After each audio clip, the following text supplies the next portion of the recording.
This is my first SLS conference, and I'm a little daunted at the prospect of addressing this formidably intellectual audience. I've never considered myself a legal scholar. I did get a decent degree in law, at any rate in my last year, so I was awarded what might be called a posthumous scholarship by my college.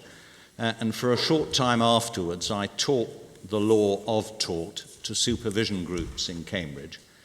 But after that, for the 40-year interval before I took up the chairmanship of the Law Commission, I had to deal with the law as I found it. It's an attraction of the Law Commission that I can actually devote my time to thinking about what the law ought to be. So I'm not a scholar, but on the other hand, I must tell you of the occasion when in my first term as an undergraduate, I was introduced to the second senior law lord, Maurice of Borthey Guest. He asked me a question of law. I said I didn't know the answer, but I had only been a law student for a few weeks. The great man said that it was 60 years since he had started as an undergraduate, but he still considered himself a student of the law. So do I. No one could accuse the founders of the law commissions of lack of ambition. Section 3.1 of the Law Commissions Act 1965 says that, quote, "It shall be the duty of each of the commissions," that is England and Wales and Scotland, "to take and keep under review all the law with which they are respectively concerned, with a view to its systematic development and reform, including in particular the codification of such law, the elimination of anomalies, the repeal of obsolete and unnecessary enactments, the reduction of the number of separate enactments, and generally the simplification and modernization of the law." Note the very wide wording, the systematic development and reform of all the law, in our case of England and Wales. Lady Hale recently described this as mission impossible. Section 3.1b of that Act instructed the commissions to prepare and submit from time to time programs for the examination of different branches of the law with a view to reform. I'm going to spend the rest of my talk discussing the process of assembling a program, and then David Ormrod is going to speak to you about the process of consultation on the work once we undertake it. So, sticking to the concept of the program, the pioneers were extraordinarily ambitious. The first program, capital P, published in 1965, contained 17 items. Number 1 of 17 was codification of the law of contract. The second program, capital P, appeared in 1967. That added a mere 3 items to the 17 in the first program, but one of those was family law, and another was codification of the criminal law. Codification of the contract law would have been an enormous task, even if you consider that it would have been a desirable outcome, which is questionable in my view. It does not appear, at any rate, that that project ever had a reasonable prospect of success. As for codification of criminal law, in 1981, the Criminal Law Subcommittee of this society, then the SPTL, established a team led by the great Professor Sir John Smith to work on the code.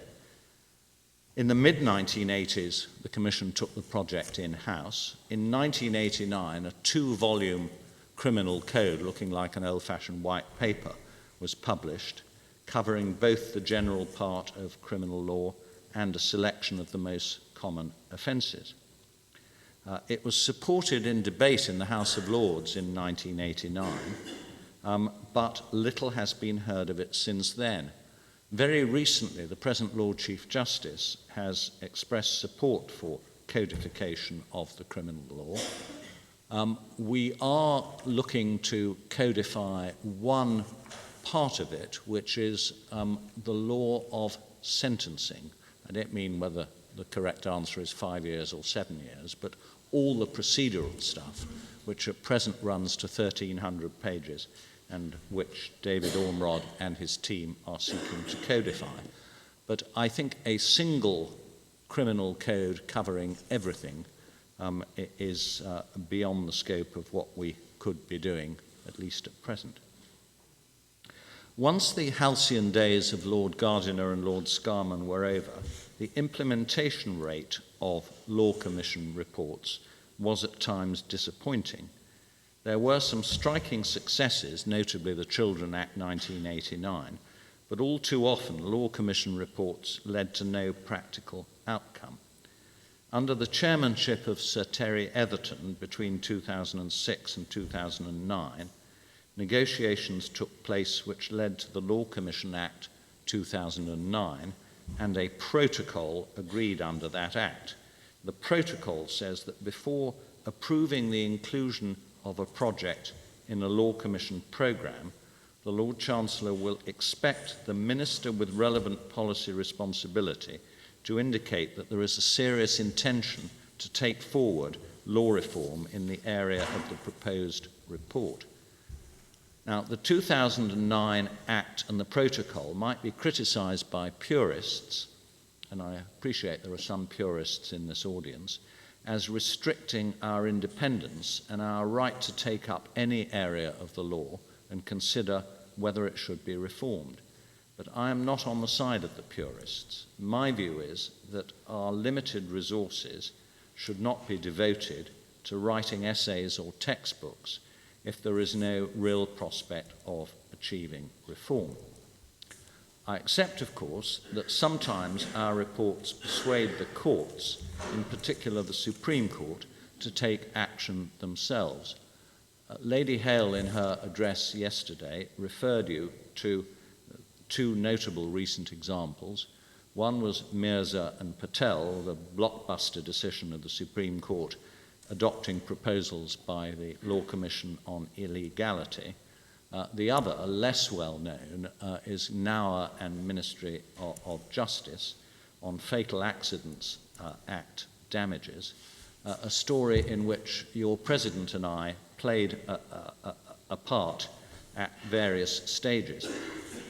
In 2014, in one of my last cases as a trial judge, I granted a leapfrog certificate enabling the case to be taken to the Supreme Court.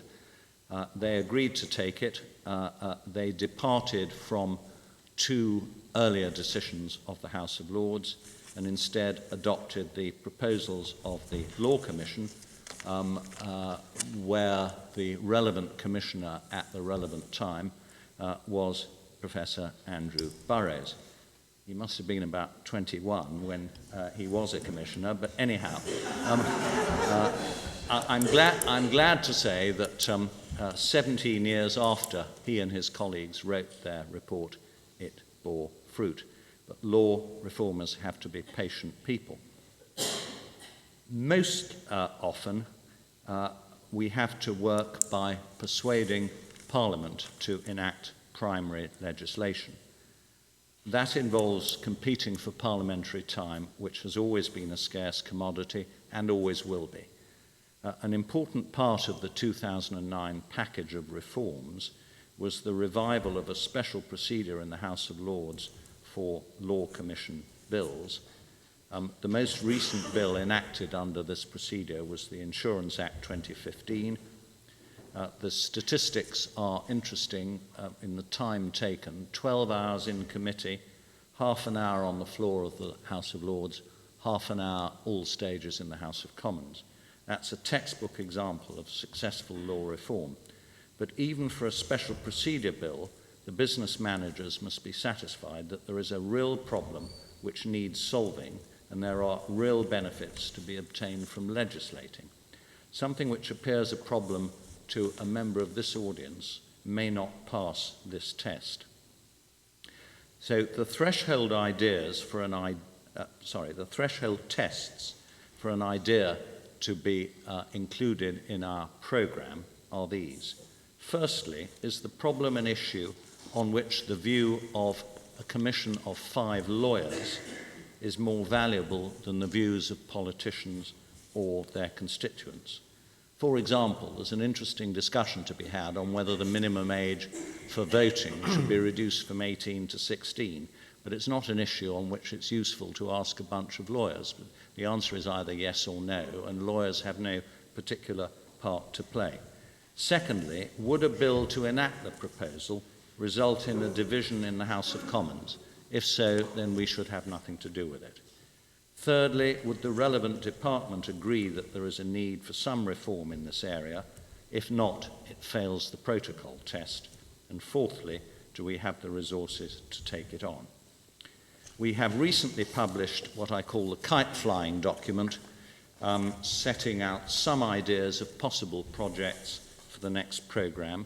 We shall be very glad to hear comments from any of you by the end of October, either on those proposals or making suggestions of your own.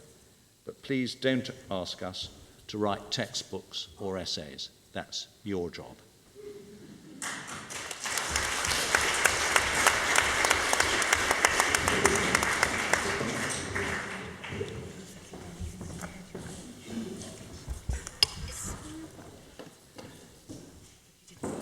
Thank you very much. Baroness Hale yesterday in the plenary session took the opportunity to promote a text which had informed her presentation. If I was to follow suit, I might rely on something like this, the Ladybird Book of Dating. Why might which I had to buy, why might I do that? Well, I'm here to encourage you, to woo you, so that we can form an ever more lasting relationship and maybe more. I want more academics to engage more fully with the Law Commission throughout every project. And in doing so, in emphasising how you can do that, I want to underline how significant the consultation process is throughout our work and how academics can play a crucial role. Sorry, I'll stand here and how academics can play a crucial role in that consultation process. For me, our reputation as a Law Commission is built upon not only the rigour of our research, but also upon the quality of the consultation which underpins our solutions. Please don't think that consultation begins and ends with that green brick of a document which sometimes lands on your desks, the formal consultation process. Far from it. We take a really iterative, dynamic approach to consultation in every project throughout its life.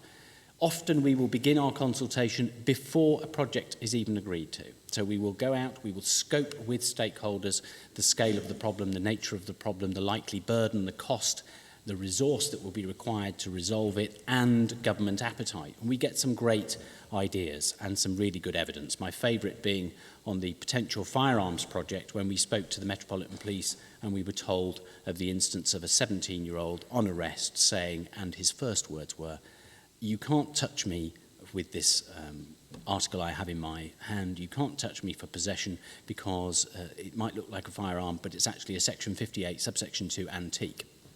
So the criminal fraternity hadn't been reading Smith and Hogan. They had been doing their homework. That was very good evidence of the fact that there was a problem here, a loophole that might need to be resolved. And at that very early stage, even before we've endorsed a project, there may be a scope for academic involvement. It may be that academics have existing research. Taking as an example our Fitness to Plead project a few years ago, we relied on empirical evidence from Ronnie Mackay's research over decades to demonstrate the true scale of the problem. More recently, on our current flagship project on sentencing, to which I say flagship for the criminal team at least, to which the chairman's just referred, we referred to the early work by Robert Banks in an empirical study he did of the Court of Appeal's judgments to demonstrate that around 25% of sentencing appeals seem to have an unlawful sentence involved. Not simply one in which there's a disagreement about the maximum or minimum or whether the tariff was set too high or not, but there is an unlawful element. That was a persuasive argument before the government on the volume of appeals we could avoid.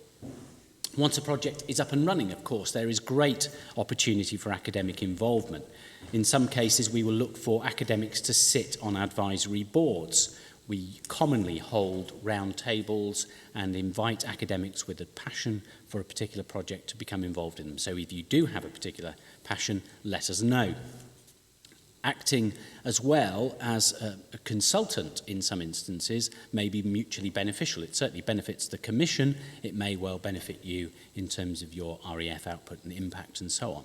In recent projects in the criminal team, we've relied on academic consultants to produce for us extensive comparative analyses on our misconduct in public office offence.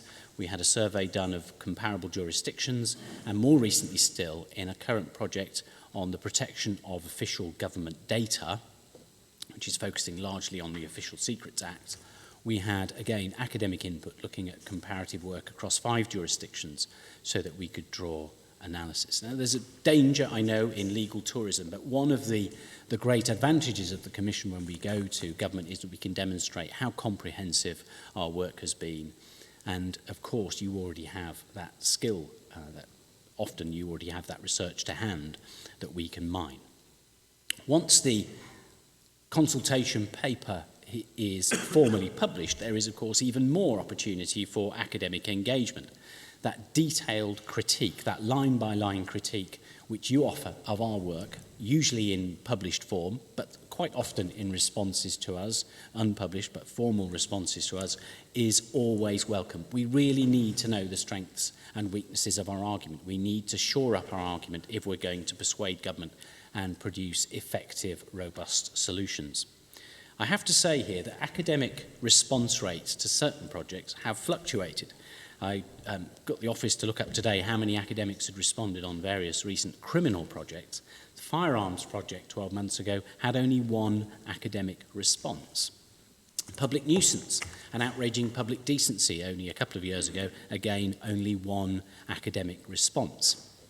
And you might be forgiven for thinking, well, if we can't get academics to respond on anorak topics like that, there's very little hope.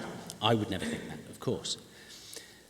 One of the other ways in which academics can assist significantly in that formal consultation phase is by hosting symposia for us. In the criminal team in particular, in every project we've had an open public debate about the issues in our consultation papers, and we've been fortunate to have those hosted for us by various institutions. UCL held one on contempt, Leeds University held one on fitness to plead, Northumbria on insanity, Westminster on firearms, and so on. So if you have a particular pool, a cluster of expertise within your faculty, and you would like to host a symposium, a conference for a day on something that we're working on, then please, again, get in touch. Those conferences, I think, are a particularly valuable source of information for us, and they go beyond simply gathering views. They generate more responses that are more informed because the people who have attended have heard the opposing arguments. They generate consensus where that lies, and they also underline the transparent and public nature of our work, and that's very important.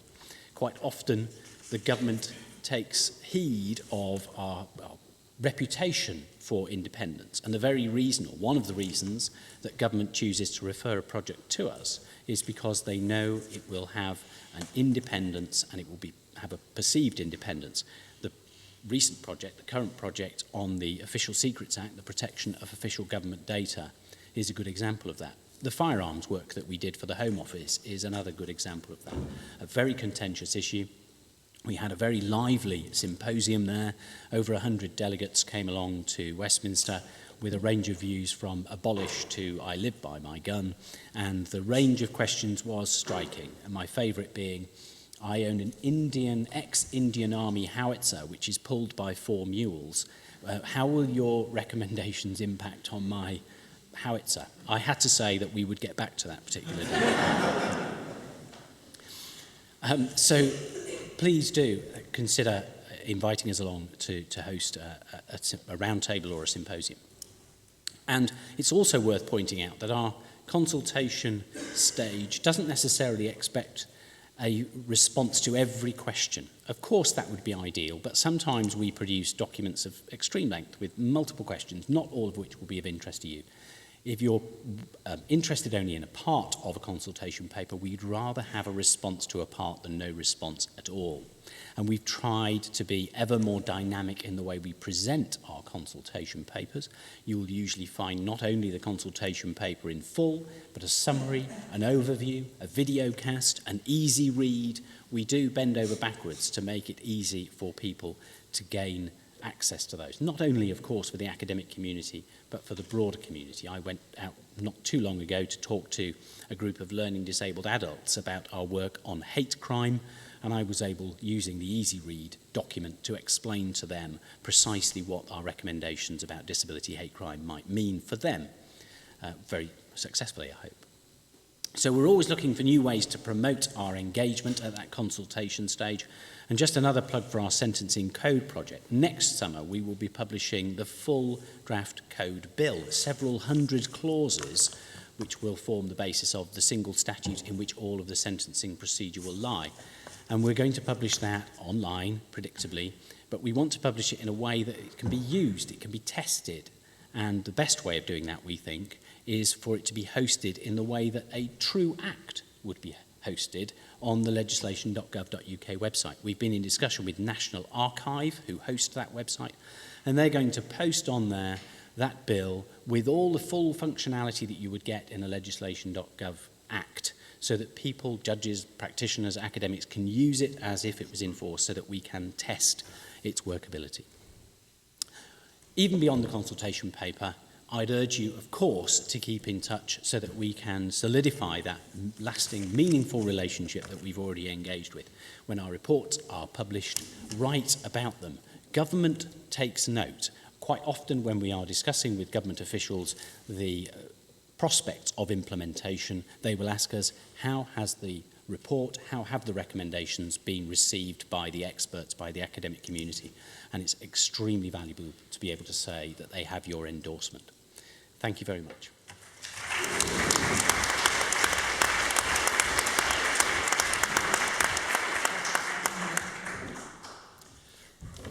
Thank you very much for the invitation to Andy, and thank you very much for coming along to see us at this late stage of the day. I'm just hoping that I can now get to PowerPoint, which my chairman and I have put together. We're almost there. Let's, yep. That's all right. Yep. Great. Thank you very much. Okay. The first thing I should say is really to echo what David has just been saying, in particular about academic engagement. The Scottish Law Commission, like its England and Wales counterpart, regards that engagement as an extremely important part of its work. And all the things that David mentioned are things that we do also. That does, let me hastily say, include academics from England and Wales, and indeed from Ireland. And all these jurisdictions have contributed helpfully to work that I have done in my time at the Commission.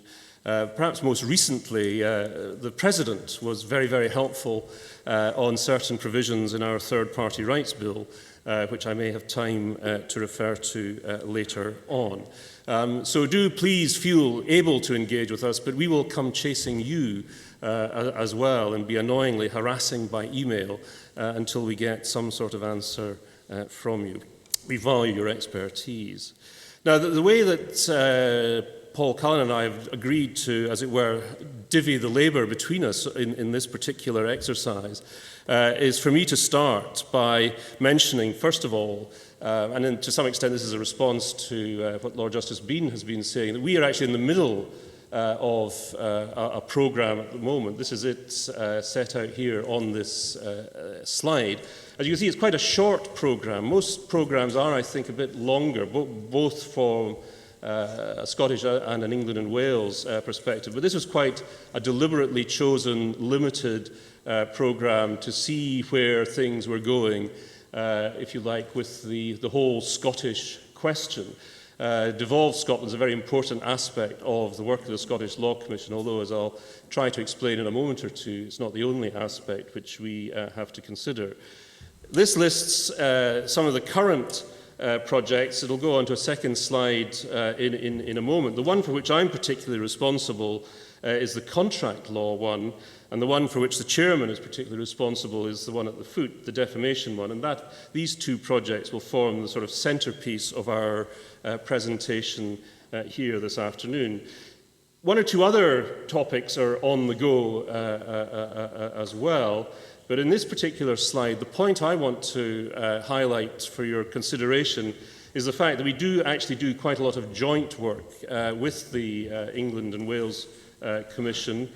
In particular, at the moment, we are working on insurance, and I've spent a lot of my time over the last 7 years as a commissioner working on that particular project, while Paul is currently the commissioner jointly charged with the electoral law project, which also involves, let me say, the Northern Ireland Law Commission, which certainly deserves a mention here, if only because, in effect, as I understand it, it's currently mothballed.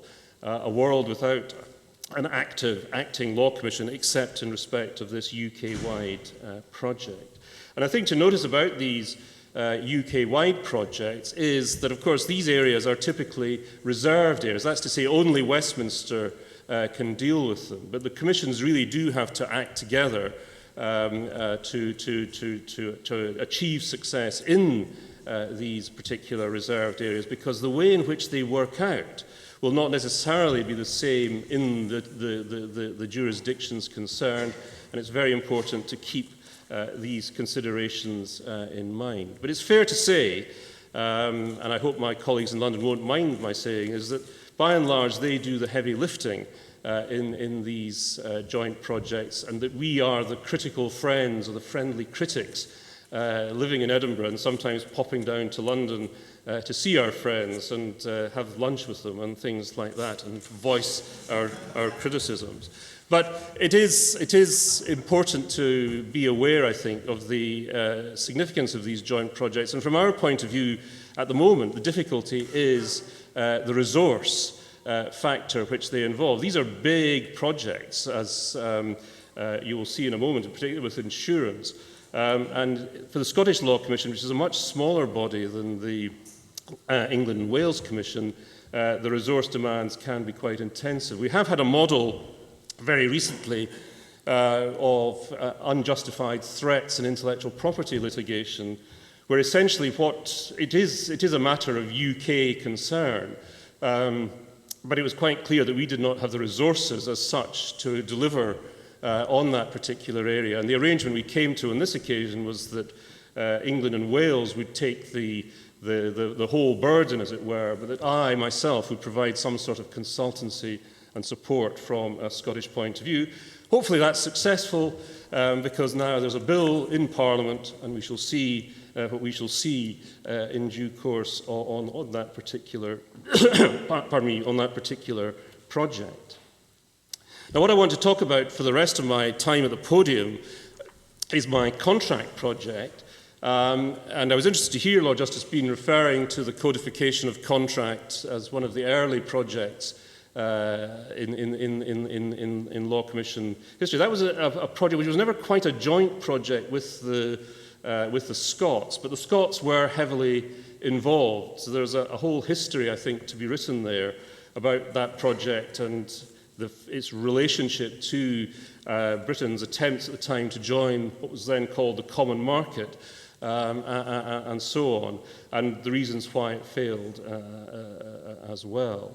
Now, what happened in Scotland after the project came to an end was that contract law was always a theme within the Scottish Law Commission's early work.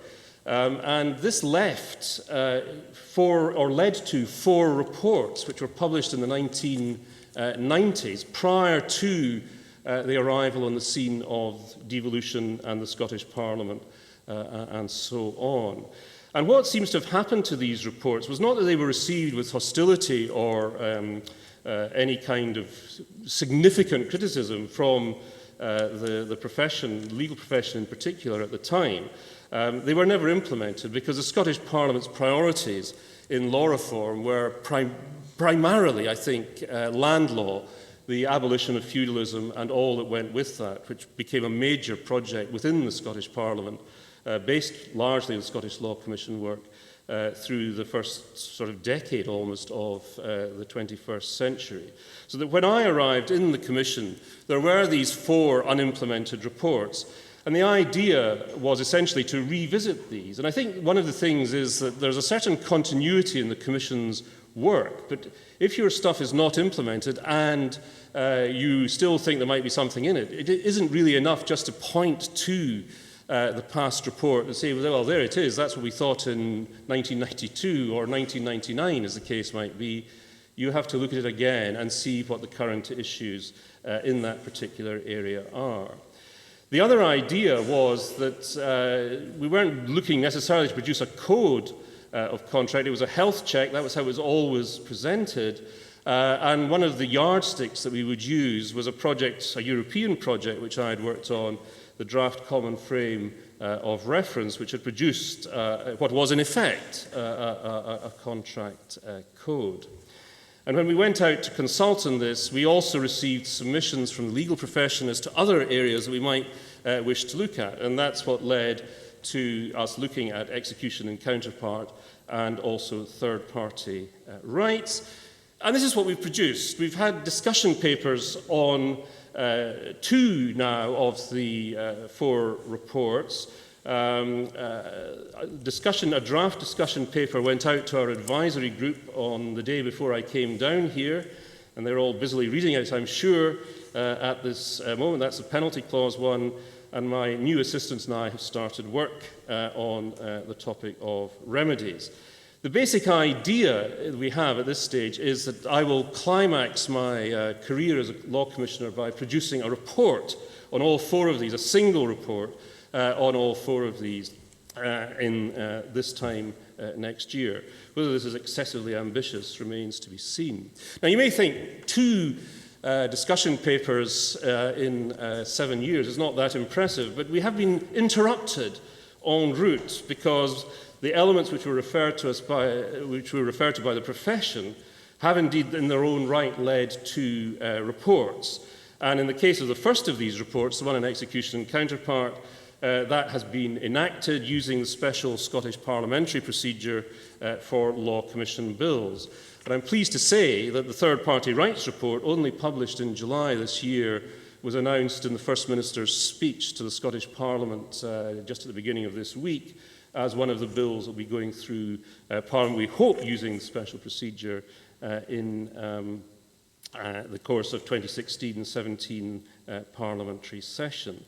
So we've had quite a lot ongoing, as well as, of course, our joint work with the England and Wales Commission alongside it. Now, these joint projects have in turn led to now 3 significant statutes: the Consumer Insurance Act of 2012, the Insurance Act of 2015, and slipped in quietly as part of the Enterprise Act 2016 specific provisions on late payment of claims, which were deemed too controversial to go into the Special Law Commission procedure.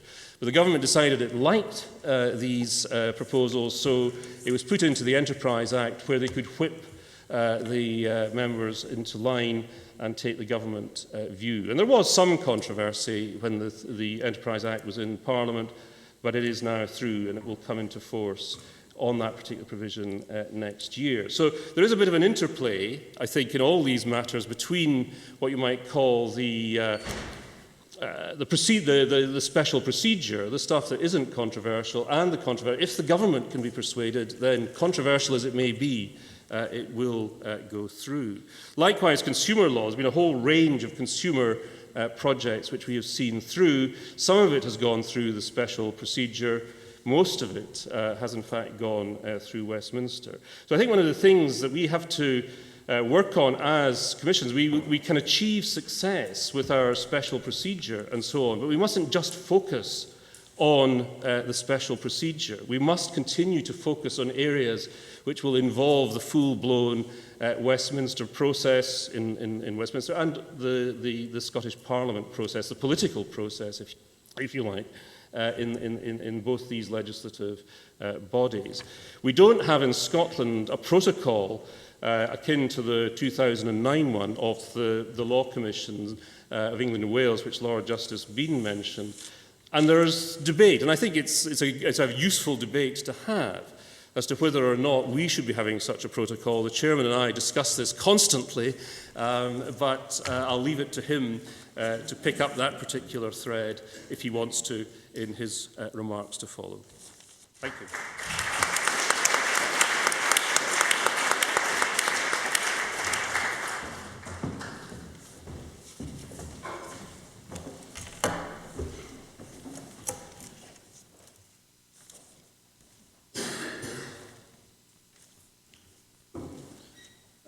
Good afternoon. Like my colleague Hector, I'd like to say how pleased I am to have the opportunity to speak to you, and thank you very much for the invitation to do so, Andy.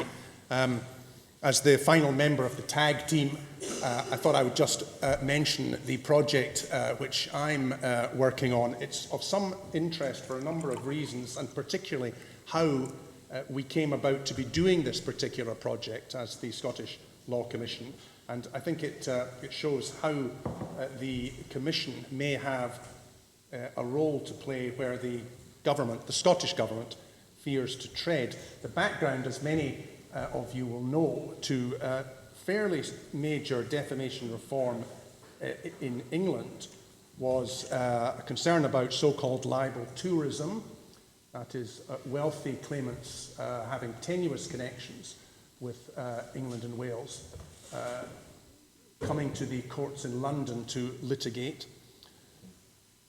Chilling of free speech by libel litigation was another major concern, and all of that led to legislation being passed in the United States which had the effect of restricting the enforceability of UK libel judgments. I've mentioned a couple of the statutes there.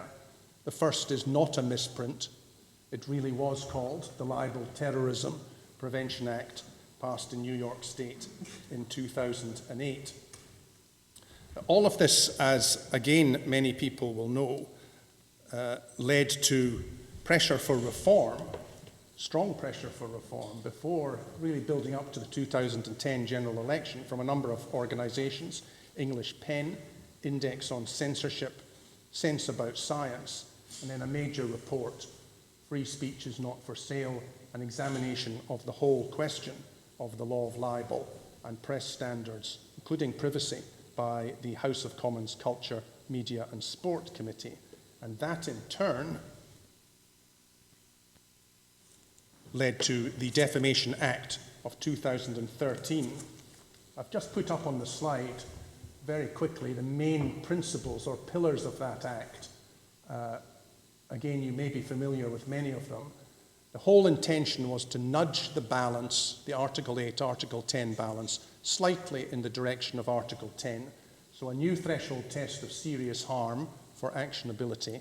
So far as bodies trading for profit are concerned, in order to show serious harm, they have to show serious financial loss. An attempt was made, a kind of mixture of codification and reform, to restate the main defences of truth, fair comment, now to be known as honest opinion, Reynolds privilege, public interest privilege, and each of the provisions restating those defences expressly abolished the previous common law. A new defence for website operators, an ambitious scheme, arguably has not worked terribly well in practice because of the complexity of the subordinate legislation. A single publication rule to tackle the problem of the repetition rule, where material is published on the internet, giving rise to repeated causes of action. Attempts to address the issue of libel tourism by providing that there had to be a strong case for the English or Welsh courts being obviously the right forum, and abolition of the presumption of jury trial. So you can see major reform there in England and Wales. The Scottish Government, by contrast, when it was asked to consider the 2013 Act, or bill I should say, as to whether that should be transposed for Scottish purposes, took a very different view. The Cabinet Secretary at the time, Mr. McCaskill, told the Scottish Parliament that Scotch defamation law is relatively robust. Exactly what that was based on is unclear. He said there had not been the same issues as in England and Wales, largely true, and therefore only a few technical provisions, which I've put up on the slide, were adopted so as to apply in Scots law. Into this picture steps the Scottish Law Commission when we were consulting on our 9th programme of law reform. And I think rather to our surprise, there turned out to be very strong stakeholder support for defamation reform in Scotland. And there was concern about the stance taken by the Scottish Government in not taking the opportunity to adopt, for Scottish purposes, the English legislation. That led to a discussion paper which we published in March. It reviews all the topics from the 2013 Act, together with some additional topics, such as remedies in Scots law, defamation of the deceased, a very sensitive area in Scotland because of a particularly tragic and notorious case involving the trashing of the reputation of a schoolgirl who committed suicide following online bullying, and then the particularly Scottish concept of verbal injury. The closest equivalent in England and Wales is the law of malicious falsehood. And we aim to publish a report and draft bill by the end of 2017. The overarching issues for reform, just put them up for such interest as they may have. Basic question, why not simply adopt the whole of the 2013 Act in the interests of cross-border harmonisation?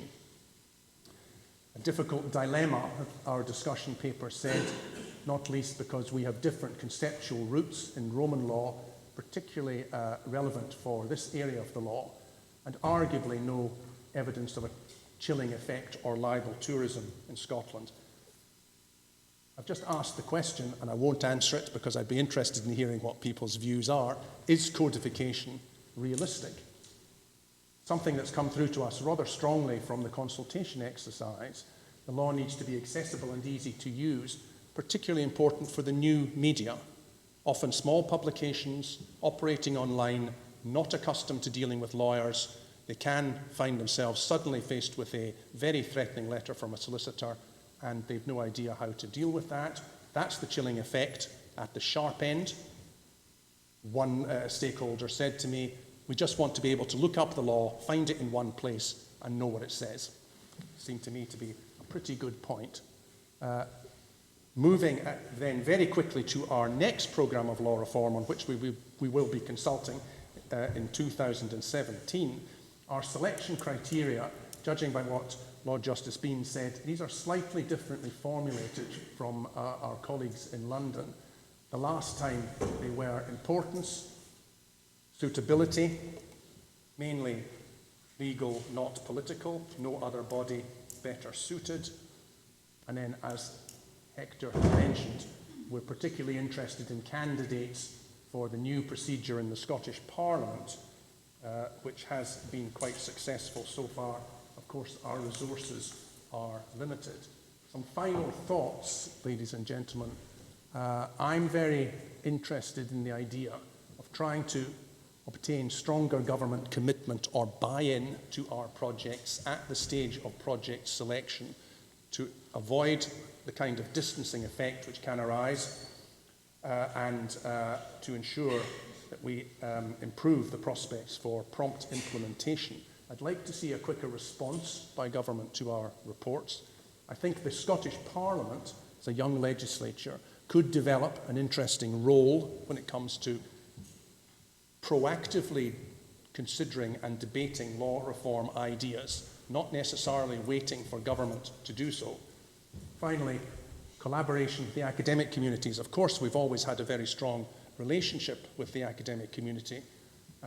It has been mentioned to us by a number of colleagues that the criterion of impact, which, as I understand it, has a real importance when it comes to obtaining funding, is something that law reform agencies may be able to deliver in a meaningful way.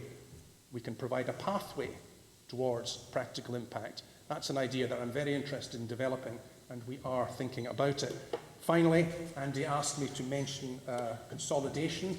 It's not a very happy story in Scotland. The Scottish Parliament does not have a good record in consolidation, although we've had a recent mini triumph with the consolidation of bankruptcy law going through the new parliamentary procedure.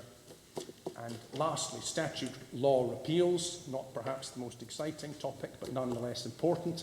It is part of our statutory mission, and we do it with help, great help, from our colleagues in London.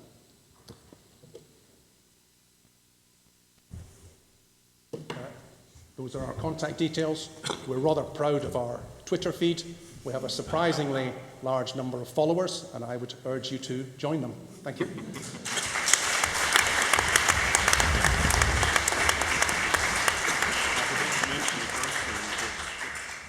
Well done, the tag team, who kept the time beautifully.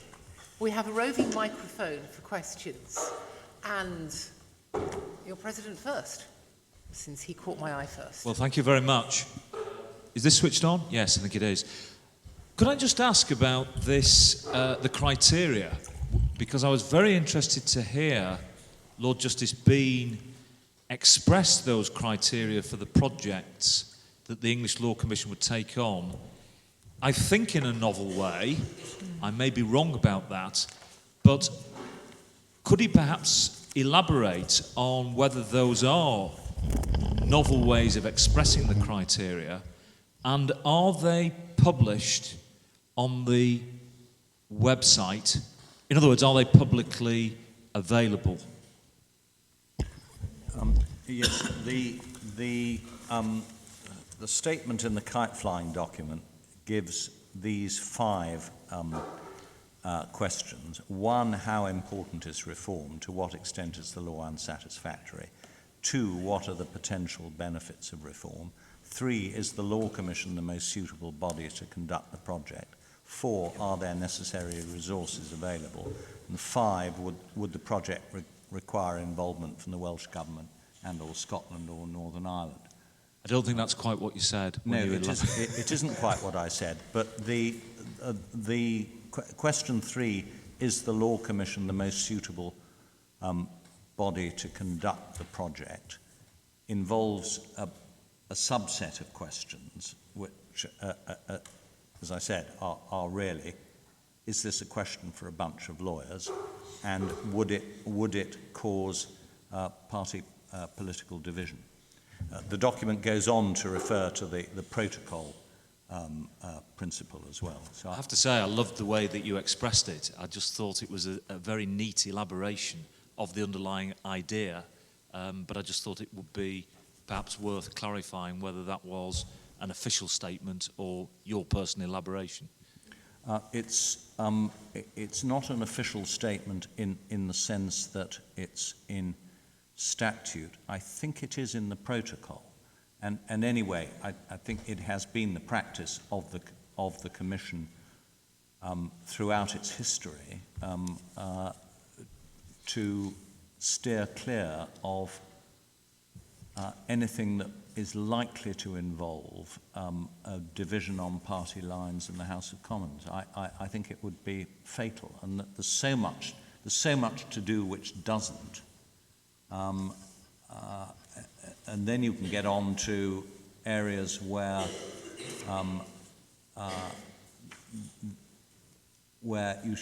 you're not asking a bunch of lawyers because there are great social and ethical questions on which lawyers have no particular locus standi. It's not a question of party political division, but the debates about assisted dying, for example, I think are not a question for us. Thank you. Certainly I remember wrestling with what does suitability mean, and I thought that was a brilliant way of putting it. So thank you. Another question? Yes, gentleman in the middle there. The microphone is on its way. They raise lots and lots of questions. I guess I'll just restrict myself to one, which is, why do you think, especially given the criteria for selection, there is a relatively low implementation rate? One of the speakers mentioned the implementation. So on. Well, Yes, it is. It is. You might need it a bit closer to you. I think the main reason is that law reform does not have much political cachet.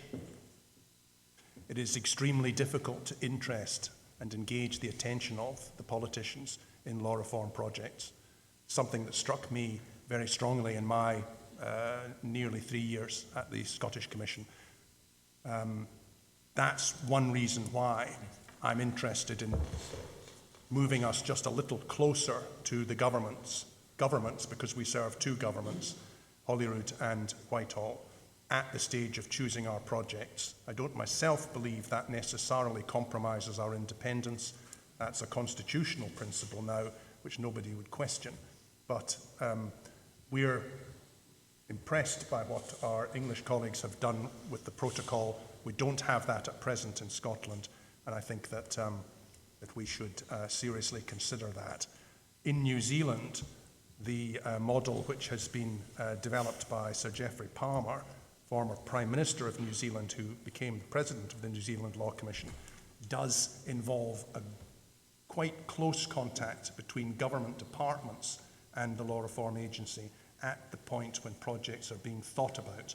And indeed, there is an obligation placed, as I understand it, on each minister in each department of the New Zealand government to consider and come forward with ideas for law reform projects from their portfolios. Can I say, I don't accept the premise that the implementation rate is low.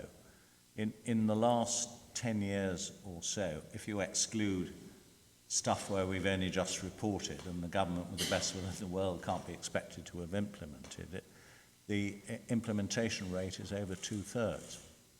And that's pretty good. You wouldn't expect it to be 100%. But the big change that was made in the protocol is that the Commission moved away from what was going on in the 80s and 90s, where they embarked on grand projects, and members of this society perhaps said, what a wonderful idea, the law of whatever needs tidying up. And all the work is done, and then Westminster and Whitehall say, we're not interested. Can I just give a very good example of the way I think the Law Commission is much more flexible, much more responsive as well to that. The firearms project that I mentioned when I was speaking earlier was a Home Office reference. They identified that there were problems. They wanted to know which were the most pressing problems. Can you fix them? And can you examine the case for a larger codification exercise? They wanted that done in 12 months. We did it in 11, and they, within 6 weeks, took the recommendations and inserted them in the Policing and Crime Bill. It's now passing through Parliament. So within 18 months of us starting the work, it will be law, or just over. So that kind of, no, well, not quite, but it's that kind of reaction, entirely independent work. We identified the problems, we solved them, but nevertheless, very high success rate. The contribution I wanted to make on this particular aspect is that in the new Scottish Law Commission Bill procedure, an experiment with the Third-Party Rights Bill, which is going to be coming through the Scottish Parliament within 6 months of the report being published. The experiment we had was one of working with Parliamentary Council, as opposed to using our own in-house Parliamentary Council, which we had done for previous bills going through that procedure. Now, that may not seem like anything terribly significant, but the key point of the stuff coming out of our commission was that the Parliamentary Council, who would actually produce the bill that went to Parliament, generally insisted on rewriting the bill and criticising the Law Commission Bill for being inadequate in various respects. And this led to various interesting exchanges. I was able to win on execution in counterpart because the draftsman in question was one of my former students, and so I was able to apply a certain pressure from the past, as it were, in that particular case. On the other hand, with the Third-Party Rights Bill, which is the one that is the pilot with this joint working, it has been more complex because the Parliamentary Council has been involved from the very beginning and is exercising very fully the right of challenge that Parliamentary Council has. So although I think the thing will be implemented quite quickly, it has taken longer to produce it than might otherwise have been the case. But still, I think the point, in answer to your general comment about implementation, is that if you can get buy-in from within government, and I don't mean the political buy-in, but the buy-in from the mechanisms of government, the civil servants, and in this case, the parliamentary draftsmen, then your chances are, I think, somewhat improved. I think the protocol changed the face of the earth, really, in terms of the way that the Law Commission for England and Wales related to government departments.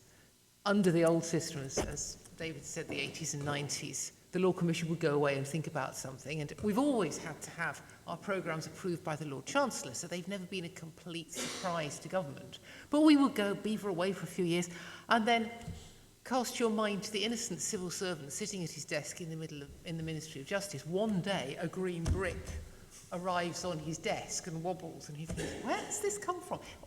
I parody, but it's almost that bad. Whereas now, under the protocol, that civil servant has actually been involved all along. He's been part of the team that has agreed with the department. She's been to meetings. The report is expected on a particular date. There may well have been an early draft shared, or whatever. And the difference in terms of the environment in which that report and bill are received is enormous. So I think going forward, the statistics are going to get better. Gentleman in the middle. Just to bring that then to life, I assume, given that, it would be highly unlikely that the Law Commission in England and Wales would undertake another review of the crime of murder, which would be inevitably highly politically charged in almost any conceivable future landscape. And that report, of course, isn't that old, a decade or less ago. And I just welcome your comments on that. I think that's for David or David. Yes, I'll give a view and then pass it on to David. As you know, in the way you asked the question, there was a lot of work done by the Law Commission a few years ago under Roger Toulson's chairmanship, and they produced a report. I think the chances of our being invited or even allowed to review homicide law as a whole, as matters stand today, are minimal. Whether that will ever change or whether we will be invited or allowed to look at specific aspects, I don't know. You might say that the underlying question is really, are politicians ever going to wean themselves off the idea of the mandatory life sentence for murder? If they don't, then there's very little prospect of it. If you were starting from scratch, you would say, well, most countries have, I think, first degree, second degree murder, homicide, whatever you call it, and the top degree, the first degree has a mandatory life sentence, and the second degree doesn't. You could have the decision made by the jury. There's all sorts of ways you can do it. But if the starting point is going to be everybody convicted of murder is given an indefinite sentence, it's very difficult to see how it will change. But perhaps my criminal colleague is more optimistic. Always more optimistic. No, I agree and have nothing to add, except, again, going back to the flexibility point, which is that sometimes we undertake what we describe as scoping papers, where the government is tentative as to the prospect of a reform. So they say, we're not sure that we have a serious intention of undertaking reform, but we'd like to know more.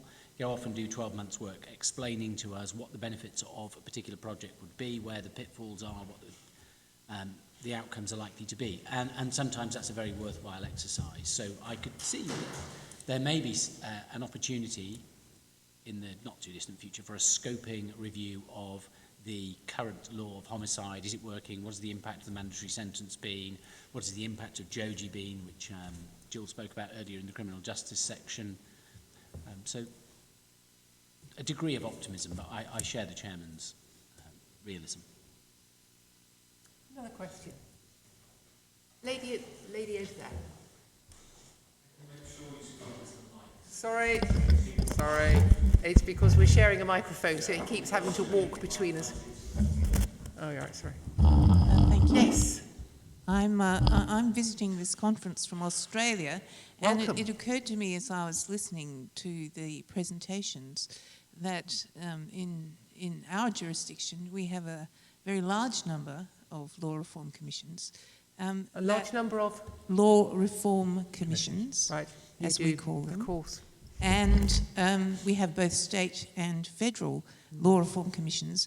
And it occurred to me as I was listening to the themes that you're pursuing here, that there are quite a lot of reports in the Southern Hemisphere about similar sorts of issues. So my question really is, given that you are responding to some issues of general relevance across the common law world, in some instances, although they arise in specific ways in specific places, to what extent do you regard in your preparation of your reports work that has been done, say, in other Commonwealth countries with a common law tradition with perhaps similar legal structures and backgrounds in the preparation of your own reports? Well, I wonder if I can actually do violence to your question by pointing out that we could actually ask a similar question of the Scottish Law Commission. Do they look at other civil law jurisdictions? I can certainly say from my own experience, the answer is, in England and Wales, the answer is emphatically yes. But who would like to start? Well, we do, picking up your modification of the question, yes, we do certainly look at civil law systems, but also at law reform work and ideas which have been generated in other Commonwealth countries. Thinking about my own project, for example, as you will be aware, been major defamation reform in Australia in recent times. So that's been a fertile source of thinking for us, particularly with regard to the view that's been taken in Australia as to the ability of trading corporations to sue for defamation. Thank you. Yes, certainly true of the English Commission as well, as Lizzie suggested. We recently, in the Protection of Official Government Data project that I referred to, we referred to the very extensive 640-page Australian Law Reform Commission project. I can't remember its exact title, but a very impressive piece of work it was. There is a slight danger, I think, in the legal tourism, as I referred to it. And we've all had this experience from buying things when we've gone abroad and they look splendid in the sunshine, and then you bring them home and you think, that's not so great, and it goes in the attic. Things don't necessarily transpose. They don't transplant quite perfectly, quite so neatly. But nevertheless, we're not so egotistical to assume that we're the first people to have come across a problem or the solution to it. So we're always open to common law world suggestions. Nothing except to say that I did mention the draft common frame of reference, and that is a useful point of departure because it contains a lot of comparative material. So in the penalty clause draft, provided it survives the scrutiny of the advisory group, there is actually quite a bit about civil law jurisdictions, and one of the reasons for that is that because in an earlier consultation we were told that the scheme we were proposing at that stage would inevitably lead to Scotland being blacklisted as a jurisdiction because it wouldn't properly recognise netting agreements and derivatives trading and so on. But I've done a little research on that and established that there is no European Union member state which is currently blacklisted despite having rules exactly like this. So that kind of makes a useful point. And I think it's very important. It isn't just a tourism thing. Here's what they do in X number of jurisdictions, but use it to make a point. And the particular point I wanted to make in the penalty clause provision was one where it was very important to be aware that there were rules like this which did not have this disastrous consequence for financial transactions. Thank you. Colin, and then... Two points. The first one is the problems of consolidation was mentioned. Is there anything we can do to try to persuade the government to take this more seriously, to make the resources available to help the commissions? The second point is that regardless of the policy issues, with Brexit there's going to be a huge amount of work to be done on the technical disentanglement of the EU elements from other elements of the law. Do you see any prospect of the commissions getting involved in that, willingly or not? England first, then Scotland. Before I answer the question about consolidation, can I ask you collectively a question, and would you disqualify yourselves if you know the answer? Between the establishment of the Law Commissions in 1965 and the end of the calendar year 2006, the number of consolidation acts passed at Westminster was, I think, 214 or 210 or somewhere like that. Since the 1st of January 2007, how many consolidation acts have been passed at Westminster? Any offers?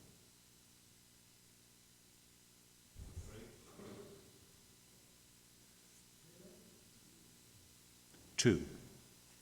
Now, that gives you an indication that really among the civil service, government legal service, Office of Parliamentary Counsel, let alone the politicians, the view has taken hold that this is not a worthwhile activity.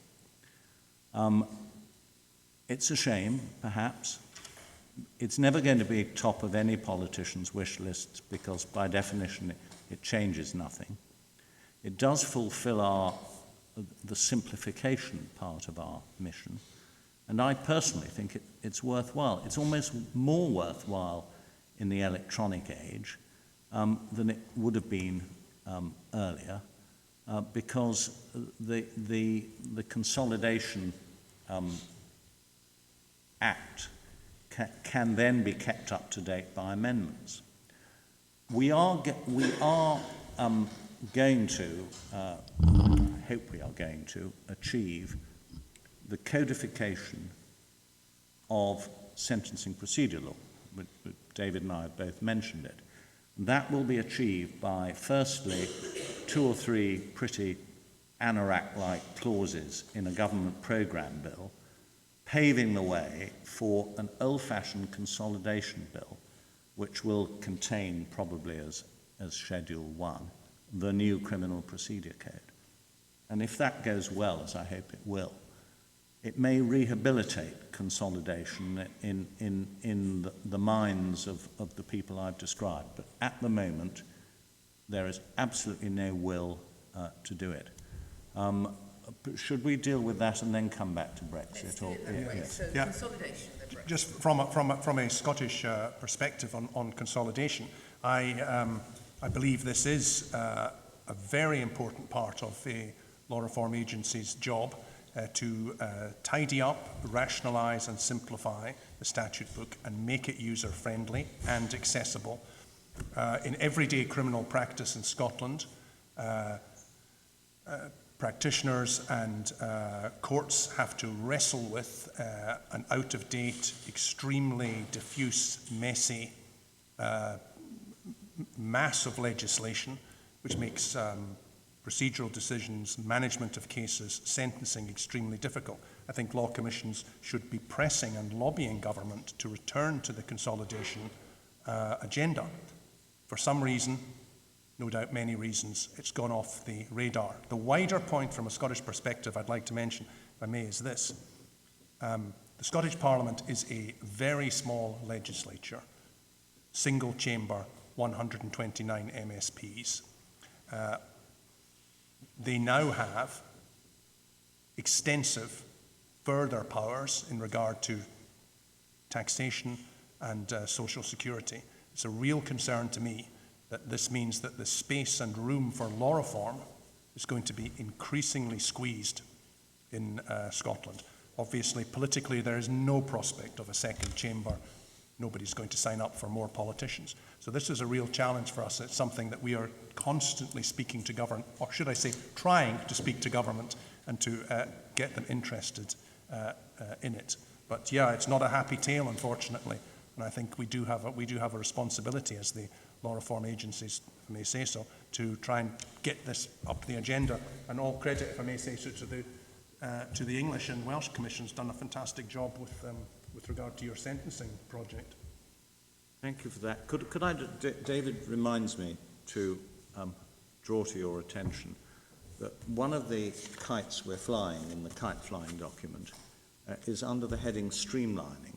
And consolidation is, it is true, a very old-fashioned way of presenting the law more accessibly. And what we are asking the public, including you, perhaps particularly you, if I may say so, are there other ways of doing it?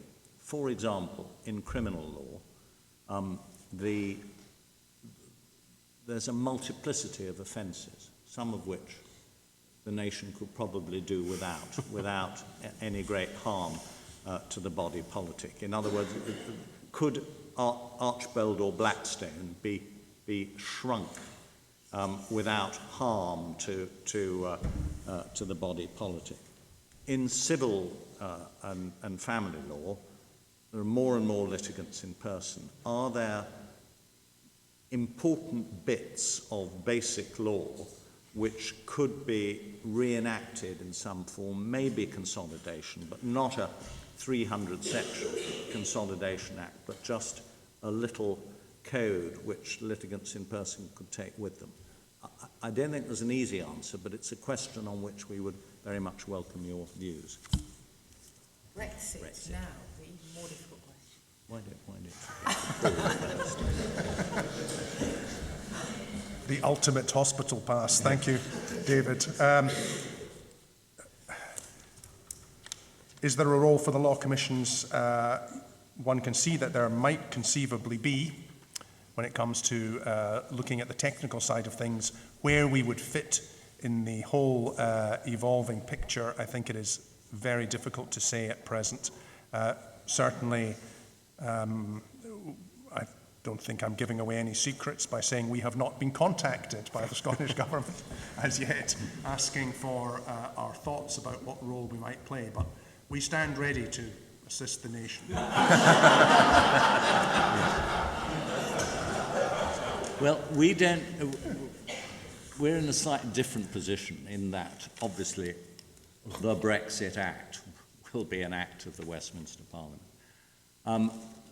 And clearly, we would not be suitable for dealing with the matters of high politics which will arise on the Brexit Act itself. And we're certainly not qualified to conduct trade negotiations. And we are concerned with the law of England and Wales, not European law. But having said that, as Paul said, there will be a lot of technical issues which will arise on which I think we could make ourselves useful. You can think of all kinds of areas of law which are not politically contentious, where there is going to have to be a great deal of work done, in some cases, to be ready on day one post-Brexit. For example, civil jurisdiction and judgments, family jurisdiction in cases where one spouse is English and one spouse is German or whatever. All these are areas where at the moment European Union law has it plays an important part in the picture, and on day one post-Brexit there needs to be a system in force which everybody can understand.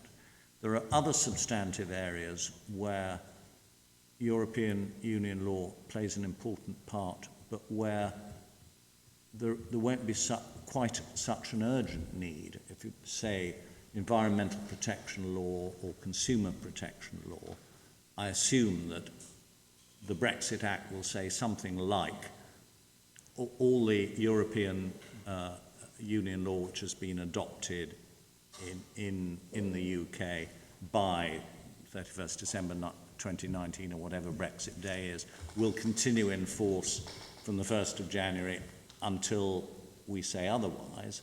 That's the easy bit. But the government will have to consider, how would you like consumer or environmental law to look like in future? And you might want to ask a bunch of lawyers. The civil servants, lucky or unlucky civil servants who are running the Brexit department, are going to be running at 100 miles an hour from now to Brexit Day, and there may be some areas of substantive law where they would find it useful to ask folk like us to look at it independently, consult, report back, and so on. Who knows? It's early days yet. Yes, excellent. Just to offer a small thought, which is, I think the commissions might have a role in relation to the review of legislation which at some level they themselves were involved in producing. And I've done quite a bit on consumer law in my time at the Commission. I think most of it is probably going to be okay because it has ended up in primary legislation. Of course, it's up to the government to decide whether to review that primary legislation, but it's not dependent in the way that some of the subordinate legislation undoubtedly is on the European Communities Act. That was the sort of legislative power. And I really don't know whether Lord Justice Bean's basic solution, which is obviously a sensible one, can apply to the subordinate legislation. The particular example I've got in mind is the Consumer Protection Amendment regulations, which introduced the the civil liability for aggressive and misleading practices, the Unfair Trading Practices Directive. That was done in secondary legislation purely because there wasn't enough room, it was said, in the Consumer Rights Bill, which had to be no more than so many sections long.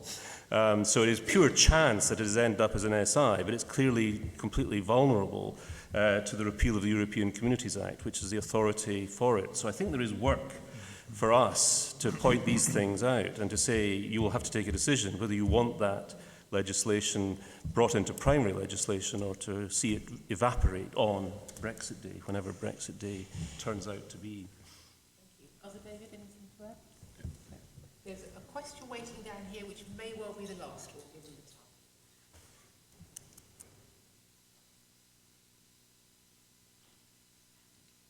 Thank you. Guido Notoradiega, Northumbria University. Well, I come from a civil law jurisdiction from Italy, and I think our legal history to some extent has indicated the failure of the ideas themselves of codification and consolidation. And that makes me think of a beautiful book similar to that one on dating, of Balzac on the Treaty of Elegance. And he said that the proliferation of codes, of codifications, is the evidence that a country is going to the dogs. So I was wondering, do you think that Balzac was completely bonkers? Thank you. Was Balzac bonkers? 1 minute each. Starts at the hectare. We'll move along the table. Right, okay, well, I don't think Balzac was bonkers, but I'm not sure I would agree with Balzac on these matters. What I think you do need, if you have a codal system, is a body that is charged with keeping that code up to date. And there does seem to be some movement in at least some of the civil law countries in that direction, hence the recent French reforms. Spanish reforms are going forward. The Belgians are working on the reform of their civil code. So I think that needs to be a permanent process. And that's the great advantage, I think, that law commissions have. They can be permanent carers, if you like, of the legal system. And that could include a code should ever such a thing come about in this jurisdiction. I think codification is realistic as long as one's aspirations are set at the right level. And I would set those aspirations at a relatively low level. It's important, particularly for a small law reform agency such as ourselves, I believe, to take on manageable projects and not to set our sights too high because of the whole idea of getting our work to fit in appropriately with the objectives of the government of the day. Can I duck the Balzac question and instead share with you something about simplification? In the debates on the Law Commission Bill 1965, Viscount Symonds, who some of you will remember was not the most enlightened of British judges or Lord Chancellors, said this: "I have heard it said that it is the hallmark of a civilized society that its laws should be brief and simple. That is exactly the opposite of the truth."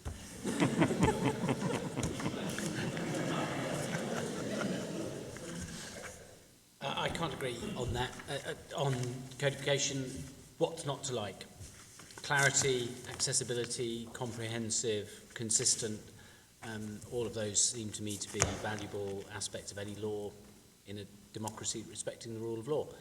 And the point about maintenance of a code is a very good one. And one of the things we've worked extremely hard to do in relation to the sentencing code is to really allay the fears of politicians who have this habit of reforming sentencing law annually. We have sought to reassure them that we're not trying to stop that habit, we're going to feed that habit. It will actually be easier for them to amend and for them to see the consequences of amendment of a code when it is codified than it is under the present law, where they're making an amendment where even the policy officials very candidly tell us they cannot be confident of the impact of a legislative change. That was much quicker than I expected. So Stephen has a question. And this really is the last one. It's a further Brexit-related question, which is this. At the moment, rectories of European law become English law with relatively straightforward implementation process. To get some implemented regulations and some not that. Is there not a worry that in steady state, whenever that happens, assuming it happens, there will be so much additional pressure on ordinary legislative processes that the pressure for law reform measures will just find space for those will be much greater. And is there anything that can be done in anticipation of that to head it off at what I believe used to be called the Dutch? Any offers? Well, it's very difficult, and nobody has yet mentioned the fact that every party except the Conservative Party, and even some of the Conservative Party, is calling for an elected second chamber. And at the moment, anything that we produce is debated mainly in the House of Lords. Would an entirely elected Parliament have any interest in doing any of this at all, with or without Brexit? Very difficult. Well, that is exactly the experience that we're wrestling with, David, as you know, and we've discussed this many times. In Scotland, with a relatively young legislature, I actually see part of our function as the Scottish Law Commission to educate and inform, without wishing to do so in a condescending way at all, the legislators about our role and where we fit in the system. I think I'd also just like to echo what Hector McQueen said earlier, that the creation of a special procedure in the Scottish Parliament for dealing with law reform measures, relatively small and often highly technical measures, must not, in my view, be allowed to become the only show in town or be thought of as being the only show in town, and to eclipse the role of law reform when it comes to more substantive, perhaps controversial measures. The defamation legislation which is coming down the tracks will not be suitable for that procedure. It will be very interesting to see what the Scottish Government decides to do about it and how.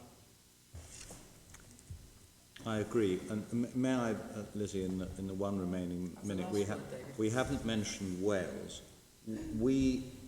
Our clients, if you like, include the Welsh Government, and we are in discussion with them about how the Welsh Senate can pass law reform measures including but not limited to measures drafted by us.